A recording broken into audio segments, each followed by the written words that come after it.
there was a lot of inspiration that went into Call of Duty Black Ops multiplayer.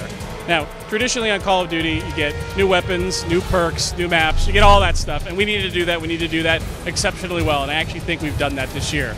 But the team knew the stakes were very, very high this year. For us to deliver, we kind of need to go outside of the box. So we focused on 3 pillars: compete, customize, and create.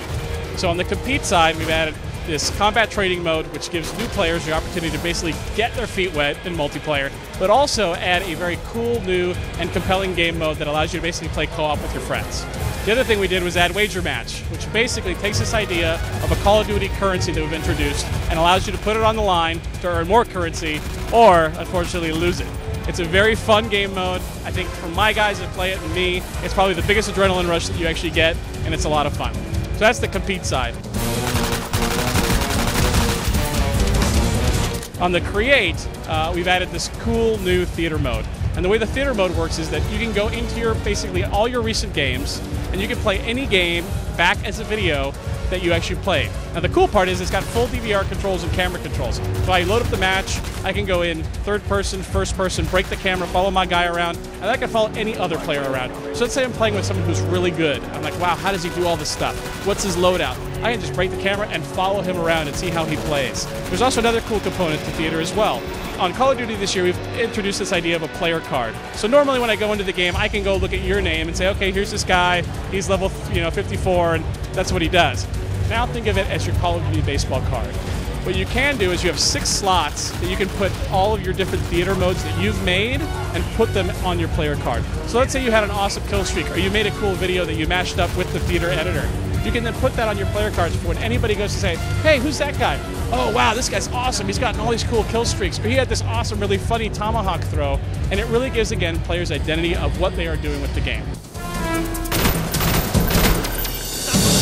So the last one is customization. And this one's really cool. This is something where everybody's like, I want Call of Duty to be my own Call of Duty. In the previous Call of Duties, we had this idea of you unlock emblems and you unlock call signs to do it.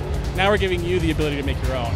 We've seen some pretty creative people come up with some pretty creative and very interesting artwork to make their emblems. But it's something where I literally was like, okay, I'm going to play around with an emblem, and then I was playing around, I was trying different things, and you literally can get lost in it because there's so many options to flip and change color and scale and do all that kind of stuff. So really what we felt was we want to offer a lot of new different content, still make a great multiplayer game, but give people ways to experience Call of Duty like they never have before.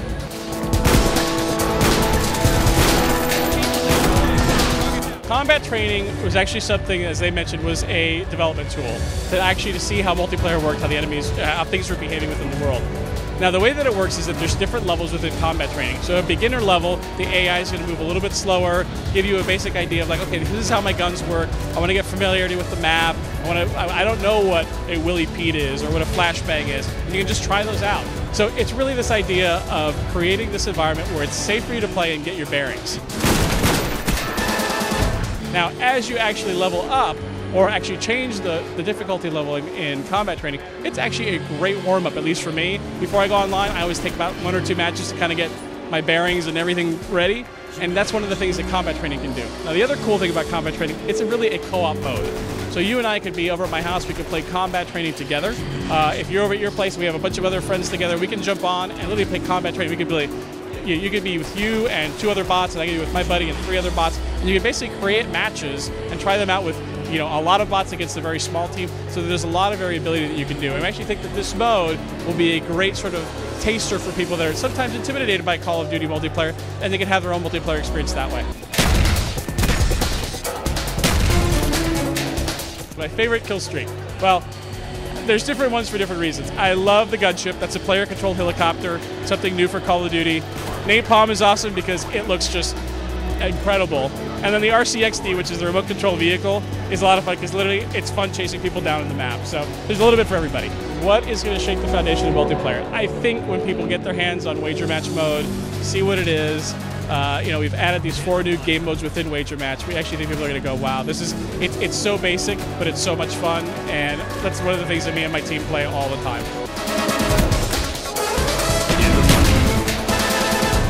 Call of Duty Black Ops comes out on November 9th. And it's going to be on the 360, PS3, and PC, and also the Wii.